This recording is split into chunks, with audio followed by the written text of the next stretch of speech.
So this was an abstract that discussed the twist between the patients who had received niraparib, which is an oral PARP inhibitor, or placebo as part of the NOVA study. So the NOVA trial is a large trial published now a couple of years ago in the New England Journal of Medicine that tested the oral PARP inhibitor niraparib versus placebo in patients with recurrent platinum-sensitive recurrent ovarian cancer.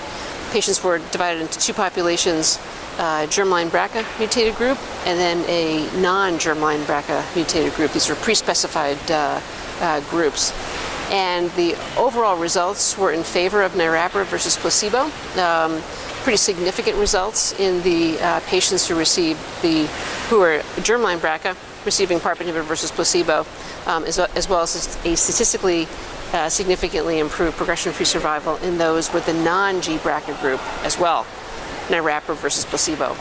This data that I presented looked at the twist, which is the time without symptoms of progression or toxicity. So patients basically had to be progression-free and without symptoms of toxicities. The toxicities that were looked at are grade 2 and higher: nausea, vomiting, and fatigue. And for the patients who were germline BRCA receiving niraparib versus placebo, it was about a 4-fold higher twist for niraparib versus placebo. For the non-G-BRCA group, it was about a doubling of the twist. So again, therefore, for patients taking the PARP inhibitor, they had a better time progression-free, and then also while living without progression, they were also living without nausea, vomiting, or fatigue.